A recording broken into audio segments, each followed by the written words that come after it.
The last general election we had was in 2007.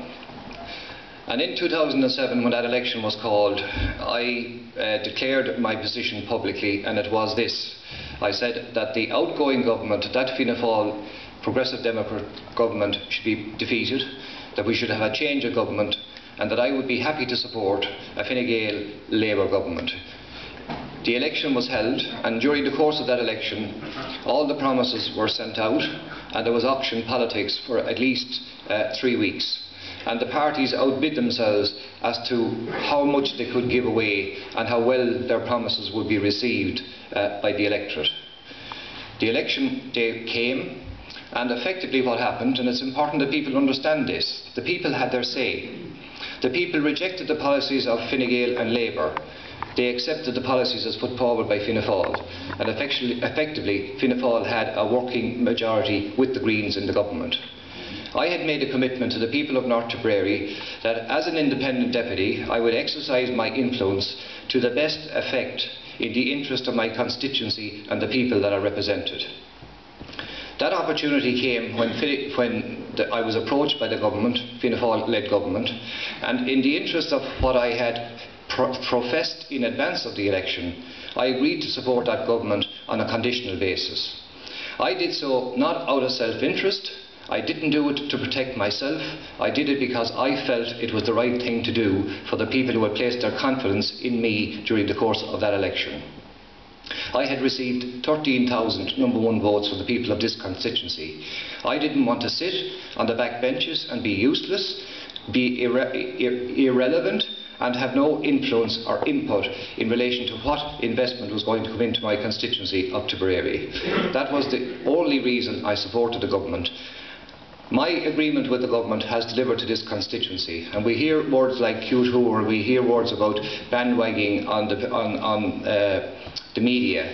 The reality is this, that a public representative has an obligation and a responsibility to ensure that his constituency gets his proportion of what's available from the National Exchequer. I have always attempted to do that. Every department every year is voted a certain budget. That budget is dispersed throughout the country, and if you don't have somebody in there fighting for you and ensuring that the priorities in your constituency are put forward, then you certainly have nothing to shout about, because nothing will come into the constituency. I'm very proud of my track record in relation to delivery in this constituency, and I will stand in this election on the basis of my hard work, the results that I've achieved, and the delivery that I've got to the constituency right across the board in relation to the hospital, in relation to community groups, in relation to sporting organisations, in relation to schools, right around the constituency. I have delivered. The reason I have delivered is because I had the confidence and the ability to know how to influence the system to accept the logical reasons I was putting forward as to why my projects should receive priority from Tipperary. I'm contesting this election. I've been out canvassing already. People are disillusioned, people are angry, people are annoyed, people feel let down by the political system. They absolutely abhor what has happened in relation to the banking situation and the recklessness of that. But also I will say to you that people out there are now looking to the future.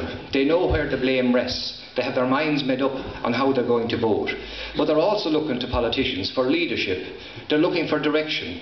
They're looking for economic policies that will give hope and inspiration, and that will give future to our young people. Now, as a practicing politician, I have always behaved responsible.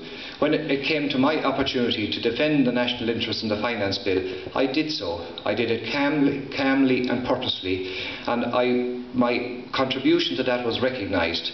And I want to say to you, that was the first occasion in the lifetime of this government where my vote actually counted.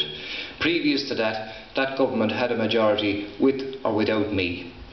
Now, in relation to the finance bill, the two main political opposition parties, Fine Gael and Labour, they decided that they wanted the finance bill passed in the national interest, but they couldn't vote for it.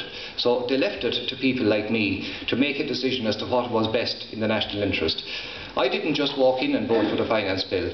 I exerted the influence that I had to make meaningful changes to the finance bill, which meant a lot to medical card holders, which meant a lot to older people, which meant a lot to self-employed people, and which meant a lot to the farming community. So in that instance, I proved my capability to make the changes that I felt were absolutely essential to that finance bill. In conclusion, I want to say something about Nenagh Hospital. I reject totally the efforts that are being made to undermine Nenagh General Hospital. Nenagh General Hospital this week has 300 people working there. Nenagh General Hospital has a new endoscopy suite.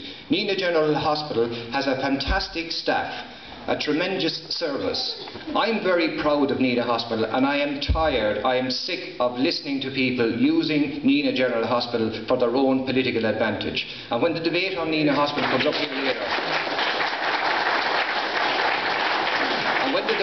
and before I have to go to 3 other functions tonight, but I want to address the issue of Nenagh General Hospital. I want to stop this bad-mouthing of Nenagh General Hospital. I want people to stand up and be proud of their hospital. I don't want elderly people living in fear of going to Nenagh General Hospital, because our hospital is of an excellent standard, and the people who are working it deserve our credit and acknowledgement for that. Thank you.